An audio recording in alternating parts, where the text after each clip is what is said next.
TM Case ကနေပြန်လဲကြိုဆိုလိုက်ပါတယ်ဒီနေ့ကျွန်တော်ပြောရမယ့်အကြောင်းအရာကတော့ TikTok လိုက်လို့မျိုး YouTube မှာလည်းဗီဒီယိုတွေကြည့်ပြီးပတ်စံရှာလို့ရတဲ့နည်းတွေကိုပြောပြပေးမှာပဲဖြစ်ပါတယ်အရင်ဆုံးကျွန်တော် Play Store ထဲကိုဝင်မယ်ပြီးရင် search bar မှာ KV Video ဆိုပြီးရိုက်ရှာလိုက်ပါကျွန်တော်ကတောင်းမိတာဆိုတော့ application တွေကိုဝင်ဖို့ open ကိုနှိပ်လိုက်မယ် application နဲ့ရောက်ပြီဆိုအရင်ဆုံးတွေ့ရမှာကဒီလိုပုံစံမဟုတ်ပါဘူးမိတ်ဆွေကိုဘာသာစကားအရင်ဆုံးရွေးခိုင်းပါပါမိတ်ဆွေက English ဘာသာကိုရွေးလိုက်ပါပြီးရင်မိတ်ဆွေကအခုမှစဝင်မယ်ဆိုရင်တော့ Gmail နဲ့ဝင်ပါလား Facebook နဲ့ဝင်ပါလားဆိုတာကိုမေးပါလိမ့်မယ်မိတ်ဆွေစင်ပြေရနဲ့ဝင်လိုက်ပါမိတ်ဆွေဝင်ပြီးတာနဲ့အခုလိုပုံစံမျိုးကိုတွေ့ရမှာပဲဖြစ်ပါတယ်ဒီမှာကတော့ကျွန်တော်တို့ဒီမှာရှိတဲ့ point တွေကိုပြပေးတာပါဒီဘက်မှာကတော့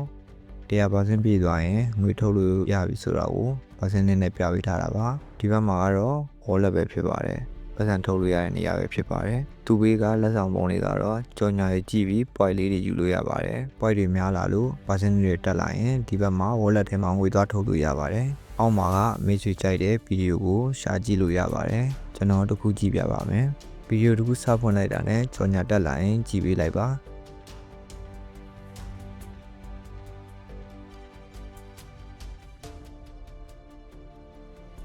အဲ့ကျွန်တော်ပြီးသွားပြီဆိုရင်မိတ်ဆွေ point တွေရမှာပဲဖြစ်ပါတယ်ကျွန်တော်တို့အခု wallet ထဲကိုဝင်ကြည့်ပါမယ်အခုကျွန်တော်ရနေတာ 0.13 ရနေပါပြီမိတ်ဆွေကငွေထုတ်ချင်တယ်ဆိုရင်တော့ 0.35 ဆို Binance ဒါမှမဟုတ် Payer နဲ့ထုတ်လို့ရပါတယ် 1.04 ဆိုရင်တော့ PayPal နဲ့ထုတ်လို့ရပါတယ်ပြီးရင်ကျွန်တော်ဒီထဲပြန်ထွက်လိုက်မယ် music ပုံလေးပေးတာကလူပုံလေးကိုနှိပ်လိုက်မယ်အဲ့ထဲမှာဆိုရင်မိတ်ဆွေတကယ်ချင်းတွေခေါ်လို့ရပါတယ်ပြီးရင်ဗီဒီယိုနေရာလေးကိုနှိပ်လိုက်မယ် public playlist ဆိုတဲ့ထဲမှာမိတ်ဆွေကြိုက်တဲ့ဗီဒီယိုတွေကြည့်လို့ရပါသေးတယ်ကြော်ညာတက်လာရင်ကြည့်ပေးလိုက်ပါ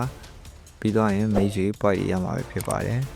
မိတ်ဆွေများအားလုံးဆင်ပြေကြပါစေခင်ဗျာနောက်ဗီဒီယိုမှာပြန်တွေ့ပါမယ်ဗျာ